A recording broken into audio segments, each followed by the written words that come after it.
irmãos amados, filhos do Deus Altíssimo, servos do Senhor Jesus, resgatados por seu sangue precioso, para o servirem e o adorarem, o que fazeis muito bem nesta manhã feliz, neste lugar reservado para Deus e para a sua glória.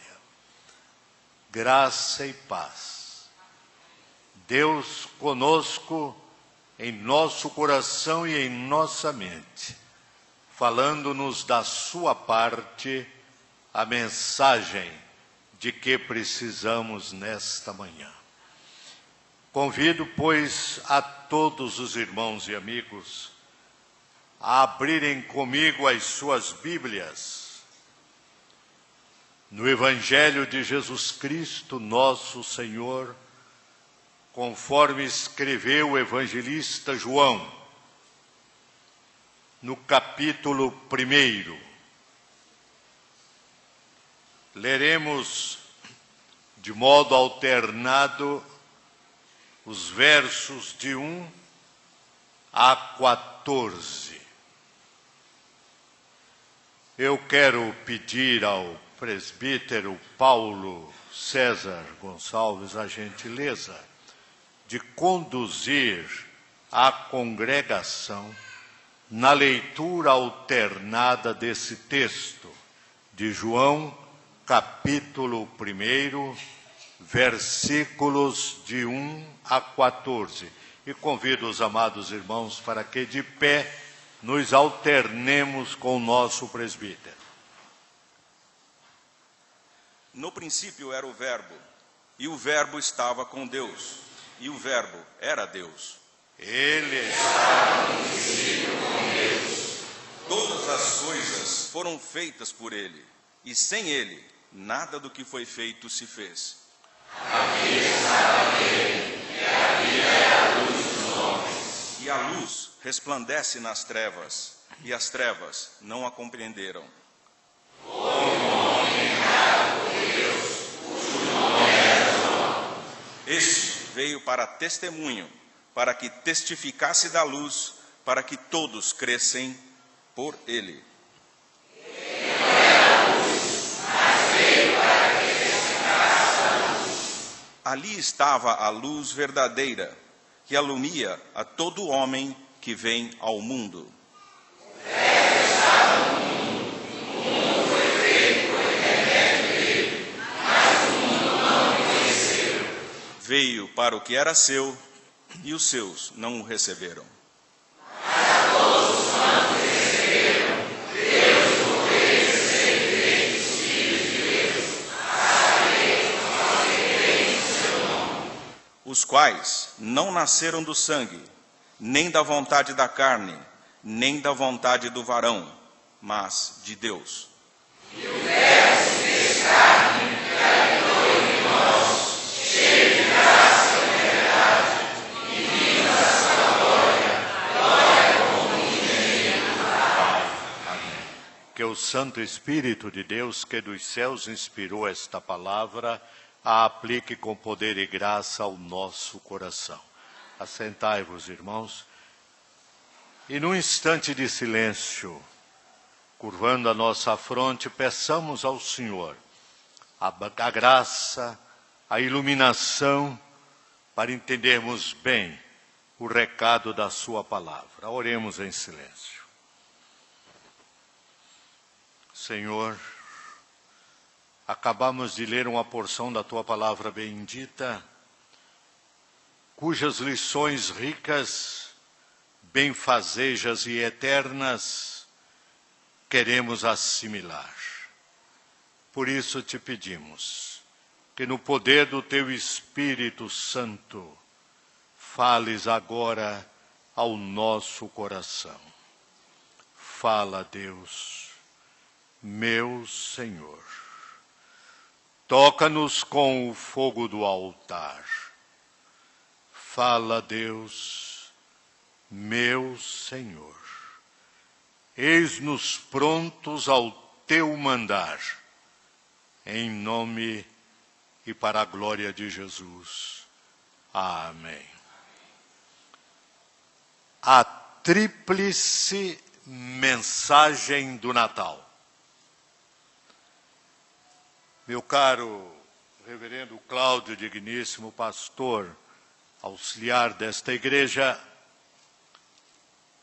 meus amados irmãos e diletos amigos visitantes, o Evangelho segundo João é o mais teológico de todos os 4 evangelhos. Difere em muita coisa dos outros 3, Mateus, Marcos e Lucas, na abordagem sobre a pessoa e o ministério do Senhor Jesus. E essa diferenciação começa no prólogo do Evangelho. Nos versículos que acabamos de ler, o evangelista dá 2 ênfases à pessoa de Jesus. Faz 2 referências a Jesus, descrevendo-o antes da encarnação, no princípio, indefinido, eterno, não quantitativo, não limitado, no princípio era o Verbo. O Verbo estava com Deus e o Verbo era Deus. Ele estava no princípio com Deus e todas as coisas que foram feitas por intermédio dele.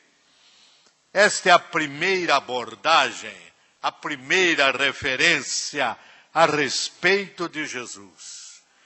Em sua realidade transcendente, eterna, desde o princípio, indefinível, como Deus e com Deus. Mas a segunda referência está a partir do verso 4, quando ele começa a descrever algo relacionado com a vinda e com a missão de Jesus. A missão de luz, de vida. Nele estava a vida, e a vida era a luz dos homens. Veio para o que era seu, e os seus não o receberam.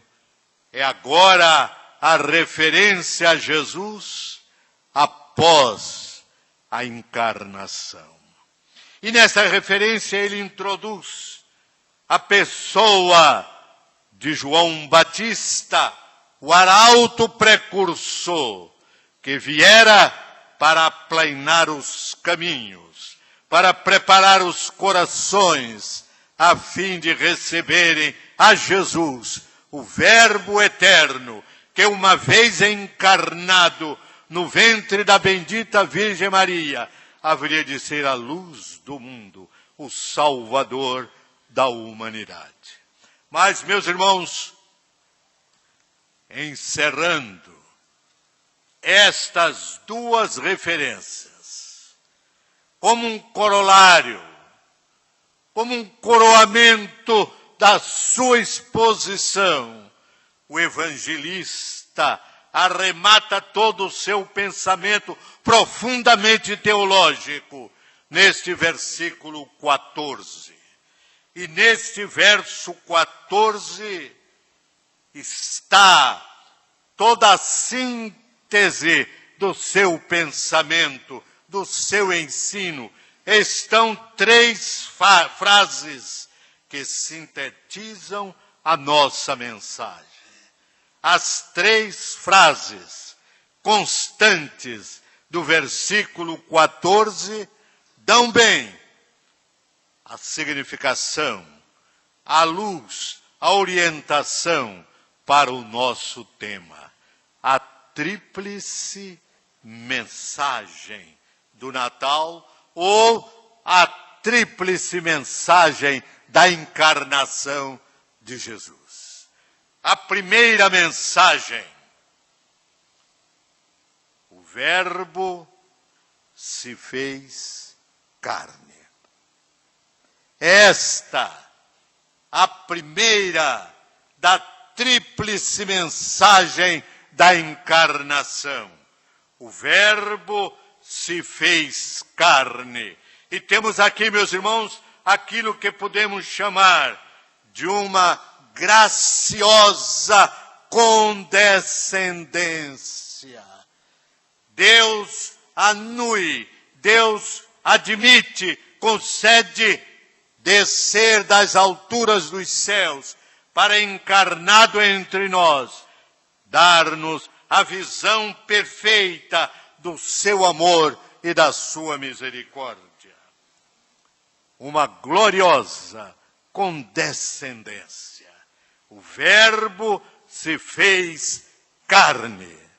Raciocinando nesses termos, o poeta sacro canta dizendo: da sua glória celestial veio Jesus aqui.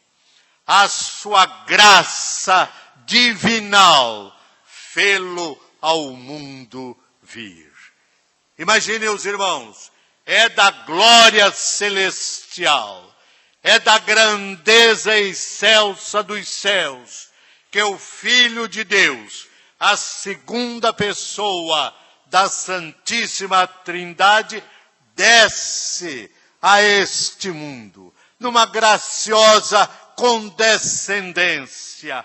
O Criador, ombreando-se, fazendo-se semelhante à sua criatura, fazendo-se homem, sofrendo como homem, para trazer aos homens e mulheres as revelações maiores da graça salvadora de Deus, da sua glória celestial. Mas nesta linha de raciocínio, o próprio Jesus, inspiração maior desta verdade, refere-se a esta glória. E eu convido os amados irmãos a abrir as suas Bíblias no mesmo Evangelho de João, no capítulo 17, e se deliciarem no Espírito com este ensino magnífico do próprio Senhor Jesus. No capítulo 17, o verso 5, na belíssima oração sacerdotal, o Senhor Jesus faz ao Pai vários pedidos em favor dos seus discípulos, em nosso favor. Ele orou por nós, pois ele disse: não peço apenas por estes, mas por aqueles que pela palavra destes haverão de crer em mim. Jesus orava por nós, mas orava por ele também. E no verso 5, os irmãos leem este pedido: e agora, ó Pai, contigo mesmo, com a glória.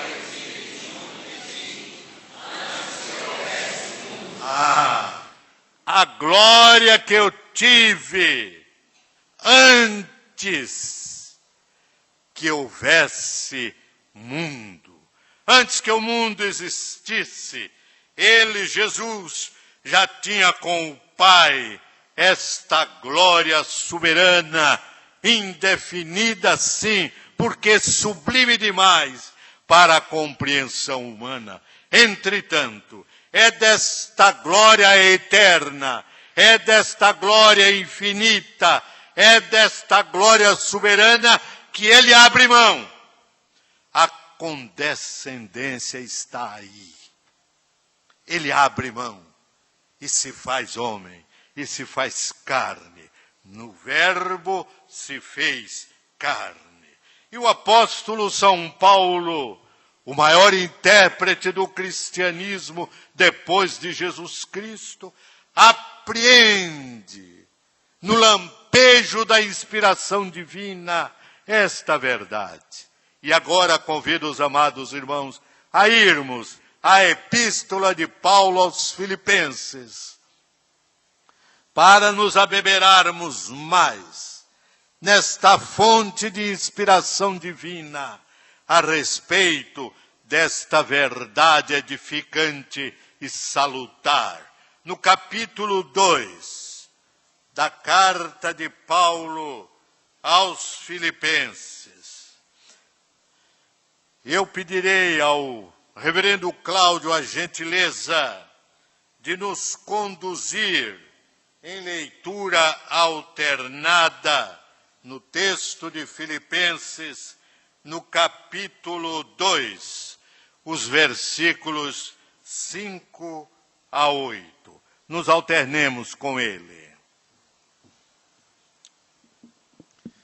Tende em vós o mesmo sentimento que houve também em Cristo Jesus. Pois ele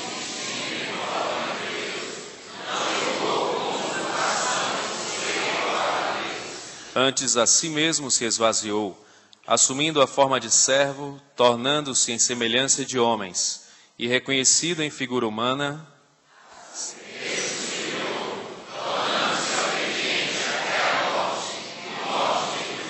Amém. Obrigado, reverendo.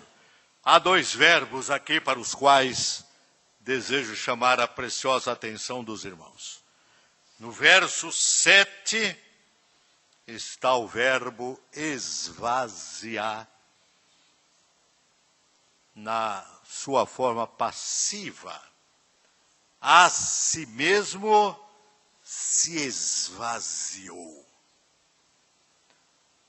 A gloriosa condescendência, a graciosa condescendência, não obstante ser Deus, subsistindo em forma de Deus, esvaziou-se a si mesmo. Há um esvaziamento voluntário, espontâneo, condescendente, admitindo assim o infinitamente grande, ombrear-se ao finitamente pequeno.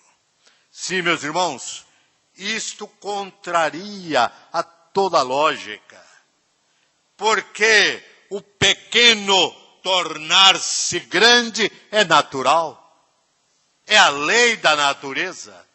A criança que nasce pequenina desenvolve-se, cresce e se torna homem ou mulher, atingindo a sua estatura física, mental, psicológica e espiritual. É a lei da vida, é a lei da natureza. Mas o grande se tornar espontaneamente pequeno, isso contraria toda lógica. Então o verbo esvaziar é preponderante aí para entendermos esta gloriosa condescendência que Deus faz com o homem, com a humanidade, enviando a seu Filho Jesus, a segunda pessoa da Santíssima Trindade, para se fazer homem, encarnar-se no ventre da bendita Virgem Maria, viver as agruras de uma vida pobre, humilde, por vezes desprezada, e mais ainda, sofrer as agruras do desprezo, da ignomínia da cruz. Esvaziou-se. Mas o outro verbo que está no verso 8, pois a si mesmo, olha ainda a voz passiva, não foi ninguém que fez com ele isso, foi ele quem fez consigo mesmo. A si mesmo se humilhou, tornando-se obediente até a morte e morte de cruz.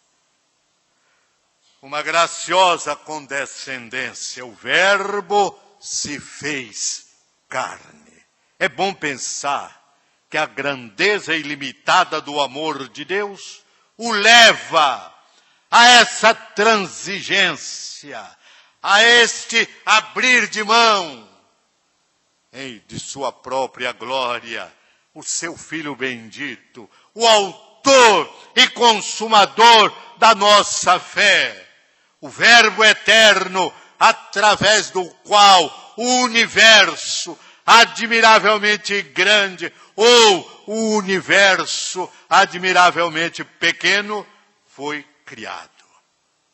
Este Verbo eterno de Deus se faz homem, se humilha, se esvazia, desce até nós nesta graciosa condescendência. Transige assim. Agora é bom observar aqui, meus irmãos, um detalhe muito importante para o alimento de nossa fé. Não é a carne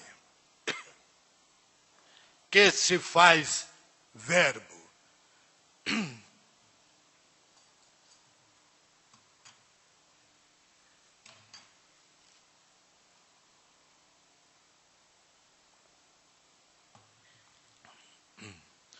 Não é a carne que se faz verbo. É o verbo que se faz carne. Não é o homem que se faz Deus. É Deus que se faz homem. Daí porque ser necessário um pequeno remendo, ser necessária uma pequena observação que faremos daqui a pouco, no estribilho do hino 240.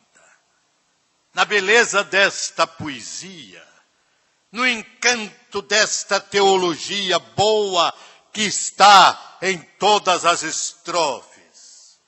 Há um pequeno descuido teológico, há um pequeno escorrego que até a nossa comissão de revisão do inário, tão competente, cochilou neste ponto.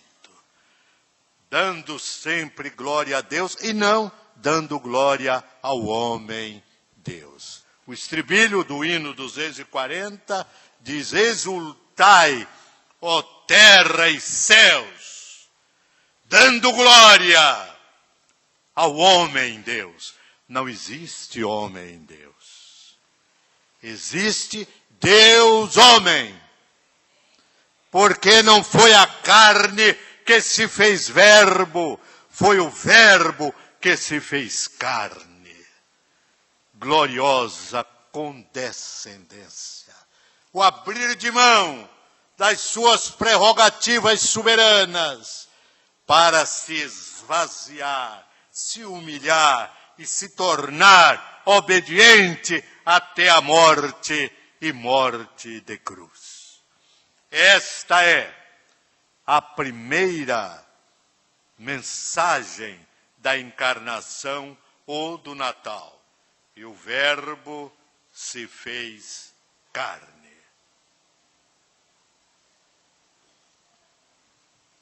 Mas a segunda mensagem da encarnação, também importantíssima, está na segunda frase do verso 14.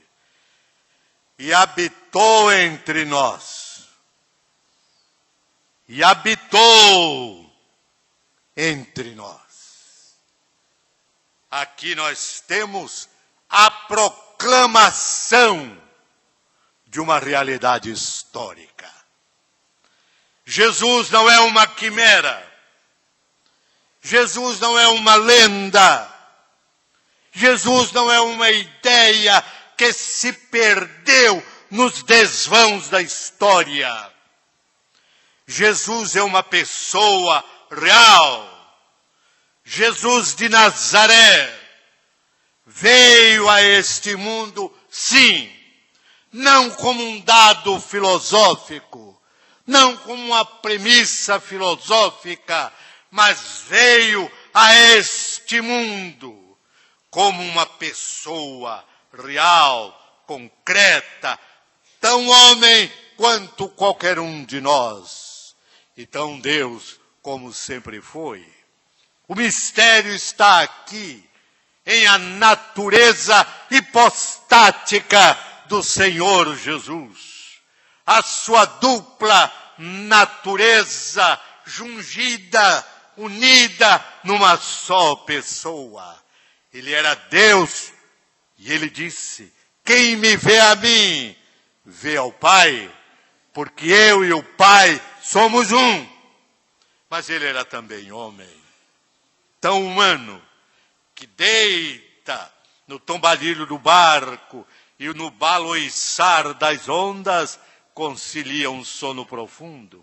Cansado, dorme. Está aqui a realidade de Jesus. Ele veio. Ele existiu entre nós. Certa vez, aqui no Rotary Club da Bahia, quando a ele pertenci, quando morei aqui, tentei evangelizar um judeu. Coisa difícil.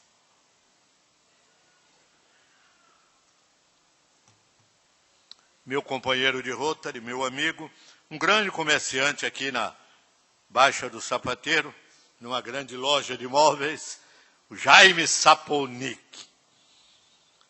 E quando comecei a falar de Jesus, para ele, judeu, ele me ouviu por algum tempo e disse-me com um sorriso de certa cortesia: não, Edésio, eu não posso crer nesse Jesus que você me anuncia e quer que eu creia, pois eu nem tenho certeza de que ele existiu. Ele nem sequer existiu. Como é que eu vou crer em alguém que não existiu? Meus irmãos, meus amigos, Jesus existiu. Habitou entre nós. E não é apenas o testemunho da palavra de Deus, das sagradas escrituras, em si mesmo suficiente. Mas, ao lado desse testemunho divino, inspirado, bíblico, há outros testemunhos. Na época de Jesus, por exemplo, os judeus se rebelaram mais uma vez contra o domínio do Império Romano. E o Senado de Roma mandou a Jerusalém uma comissão de senadores para ter um encontro político harmonioso com a liderança judaica em Jerusalém. E dentre estes senadores que compunham aquela comissão especial, estava um chamado Públio Lentulus. E lá em Jerusalém, depois de alguns dias, porque eles permaneceram muito tempo, Públio Lentulus mandou uma carta ao Senado romano pelo navio que os trouxera até ali. E na carta de Públio Lentulus, ele dizia: senhores senadores, no momento em que vos escrevo, existe aqui um homem chamado Jesus. Traz o cabelo e a barba à moda dos nazarenos. Prega com majestade. Ninguém jamais o viu rir. Muitos o têm visto chorar, não poucas vezes. Os líderes judeus o detestam e o perseguem, mas o povo o têm como um filho dos deuses. E as crianças se aconchegam nos seus braços.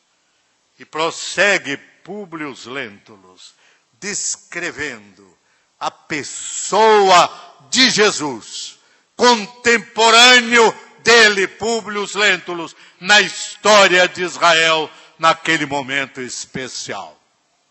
E como se isso não bastasse, estão aí os testemunhos vários de homens e mulheres ilustres do mundo a respeito de Jesus. Por exemplo, Napoleão Bonaparte, uma das maiores expressões da arte bélica do mundo, um dos maiores cabos de guerra de toda a história. O homem que quis levar a França a reconstituir o antigo Império Romano dominando o mundo. Era também um literato, Napoleão Bonaparte. Era também um leitor inveterado, inclusive da própria Bíblia. E certa vez, referindo-se a Jesus, Napoleão Bonaparte disse: eu conheço os homens. E conhecia mesmo. E posso vos afirmar que Jesus de Nazaré foi muito mais que um mero homem. Alexandre, César e eu, disse Napoleão, construímos impérios, reinos, mas baseados em quê? No poder das armas, no derramamento do sangue, no domínio dos povos. Por isso, os nossos reinos, os nossos impérios se vão esvaindo, história adentro. E ele já disse isso, no fim quase da sua vida, preso lá na ilha de Santa Helena. Os nossos impérios ruíram, porque foram construídos sob o poder das armas. Jesus, porém, continua Napoleão Bonaparte, construiu o império nos fundamentos do amor. E por isso mesmo, este seu império não caiu e nem cairá enquanto a humanidade existir. O Verbo se fez carne, uma condescendência graciosa, e habitou entre nós, proclamação de uma realidade histórica. Ele habitou entre nós. Ele percorreu as nossas ruas, queria dizer João. Ele comeu do nosso pão. Ele bebeu da nossa água. Ele sofreu as nossas dores. Ele foi um conosco, porque ele era Emmanuel, o Deus conosco. Mas, meus irmãos, a terceira mensagem da encarnação, ou do Natal, se assim quiserdes, está nesta frase: e vimos a sua glória. E vimos a sua glória. Isto significa a possibilidade de uma experiência pessoal com Jesus. É isso que o texto nos ensina, a possibilidade de uma experiência pessoal, salvadora, benfeitora com o Senhor Jesus. Vimos a sua glória. João viu a glória de Jesus, no poder flamejante da sua palavra, na graça benfeitora dos seus milagres. João viu a glória de Jesus no estupendo manifesto da natureza inteira quando morria na cruz o Senhor. Ele viu e sentiu que a terra tremeu. Ele percebeu, na expressão de Spurgeon, o grande pregador inglês, que o sol girou na sua órbita como o olho de um demente e perdeu seu brilho. João viu quando a terra se cobriu de trevas e o manto sombrio da noite precoce envolveu a humanidade.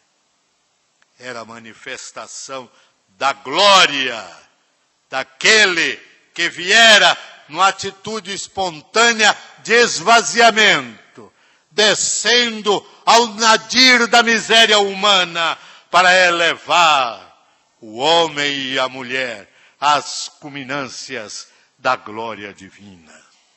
Vimos a sua glória. Ele viu no Monte da Transfiguração, naquele momento solene, quando os céus baixaram à terra, e Elias, a representação da profecia, e Moisés, a representação da lei, conversavam com Jesus. Ele viu quando as vestes de Jesus se tornaram brilhantes, resplandecentes, como a luz mais intensa do sol. Ele viu a sua glória. O Verbo se fez carne, graciosa condescendência, e habitou entre nós, realidade histórica, e vimos a sua glória, possibilidade bendita de uma experiência do homem e da mulher com o Senhor Jesus. Esta experiência não se circunscreveu ao passado, não ficou presa no passado, mesmo porque Jesus é o mesmo ontem, hoje e eternamente. Esta experiência se fez real ao longo dos séculos.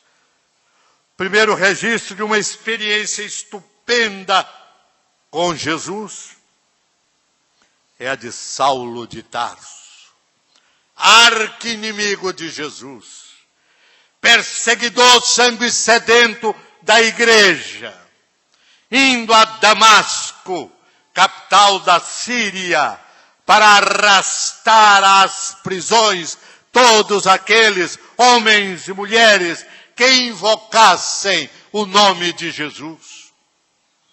E com esta fúria sangue sedenta, Saulo de Tarso lidera, chefia um grupo de homens armados com ele. E quando se aproximam dos muros de Damasco, quase ao meio-dia, uma luz mais forte do que a luz do sol, num jato estupendo, atinge-o nos olhos, e ele cai, e prostrado no pó, prostrado na terra, ele ouve uma pergunta absolutamente inesperada: Saulo, Saulo, por que me persegues? Natureza indômita, gênio audaz, altivo, Saulo não quer se render a quem não conhece. Daí pede a identidade daquele que o derrubara, daquele que agora lhe fala: quem és tu, Senhor? E o Senhor lhe responde: eu sou Jesus Nazareno, a quem tu persegues. E Saulo vê a glória do Verbo encarnado. Saulo vê a glória do seu Salvador. E daquela hora por diante, o arqui-inimigo, o perseguidor sanguinolento da igreja, se torna o maior propagador, o discípulo mais apaixonado, o proclamador mais ardoroso do nome, da glória e dos feitos de Jesus de Nazaré.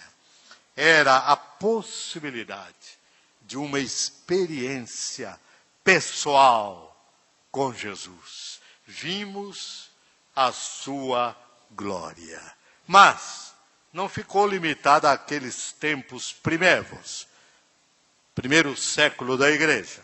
Vem acontecendo ao longo dos séculos. De maneira extraordinária, surpreendente ou suave e tênue, mas vem acontecendo. E eu estou certo que nesse auditório atento, há alguém aqui que poderia dar o seu testemunho pessoal, da sua experiência pessoal com Jesus na visão da sua glória. A conversão mais ilustre que já existiu em toda a Índia foi de um jovem chamado Sundar Singh, membro de uma família muito nobre, muito ilustre, da cidade de Rampur, na Índia. Criado, educado nos princípios religiosos do hinduísmo, conhecedor profundo do islamismo, Sundar Singh foi enviado pelo pai para estudar em Londres, na Inglaterra. E durante o seu período de estudos, ele entrou em contato com alguns colegas evangélicos e recebeu um Novo Testamento. E começou a ler aquele Novo Testamento. E aquela leitura lhe revolucionou a mente. Aquela leitura espanou as trevas do seu coração, do seu entendimento, e ele começou a antever a glória de Jesus. Mas se travava ainda uma luta íntima entre a sua herança religiosa do hinduísmo, entre a influência do islamismo e agora a verdade do cristianismo. E Sundar Singh entra em crise. Uma crise existencial, uma crise pessoal. E ele procura saída sem achar. E no desespero da crise, ele resolve suicidar-se. E tomou a decisão. Amanhã bem cedo, às 5 horas da manhã, quando o trem tiver de passar por aqui, eu vou me jogar na frente do trem e acabar com este problema íntimo que eu estou tendo de maneira tão brutal. E foi assim que Sundar Singh passou uma noite atribulada. Amanhece o dia, e nas altas horas da madrugada, antes do horário do trem, o quarto de Sundar Singh é invadido por uma luz surpreendente e admirável. E ele se surpreende ao ver que o seu quarto estava invadido por uma luz que ele não conseguia descrever nem entender a sua origem. E ele viu, por entre aquela luz, um vulto de homem que se dirigia para ele de maneira terna, amorosa, e lhe estendia a mão. Sundar Singh cai de joelhos. E a luz desaparece. E aquele vulto também desaparece. Mas ficou em seu coração a certeza inarredável de que Jesus, realidade bíblica e histórica, viera ao seu encontro no momento decisivo para a sua vida. Voltando para a sua cidade, levando consigo o seu Novo Testamento, tentou falar ao Pai a respeito da sua experiência com Jesus. O Pai o repreendeu e lhe disse: espero que você entenda a posição da nossa família, a posição social que nós temos e a nossa herança religiosa. E não queira jogar tudo isso na lata do lixo, inventando agora a ideia de cristianismo. Mas Sundar Singh insistia. E o pai se tornava cada vez mais severo. Até que numa noite, com uma insistência a mais de Sundar Singh, o pai lhe disse: você tem até amanhã para desistir dessa ideia maluca de ser cristão, ou então deixar para sempre esta casa. Uma noite de tormento para Sundar Singh. Ele trazia os seus cabelos lisos e longos sobre os ombros, porque esta era uma marca distintiva da família Singh. E naquela manhã, ao vir para o café, para o desjejum, Sundar Singh veio com o cabelo totalmente cortado. Ele havia rompido de uma vez por todas com as tradições religiosas da família, com a história do hinduísmo em sua vida, e proclamava no silêncio do seu gesto a aceitação inarredável de Jesus Cristo como seu Senhor e seu Salvador. E a partir daquela hora, Sundar Singh saiu da casa do seu pai e andou por todos os lugares da Índia e subiu ao Himalaia, ao Tibete, para anunciar a experiência gloriosa em Jesus. Morreu com o nome o apóstolo dos pés sangrentos. E se alguém tiver interesse de ler esta belíssima biografia, eu o tenho e coloco à disposição de qualquer irmão. Então logo chega a minha biblioteca, que ainda está em Jequié. O apóstolo dos pés sangrentos. Andava a pé, vivia da caridade pública, porque ele tivera uma experiência com Jesus. E vimos a sua glória. Meus irmãos, Jesus Cristo é o único personagem da história que influencia os homens e mulheres, que os transforma em 3 tempos: no passado, no presente e no futuro. A esperança dos crentes está na volta de Jesus. Ele voltará, disseram os anjos aos apóstolos no Monte das Oliveiras. Por que estáis olhando para cima? Este Jesus, que dentre vós foi assunto aos céus, há de vir como para os céus o vistes ir. Há esperança para a igreja e para o mundo, porque Jesus Cristo voltará e voltará em breve.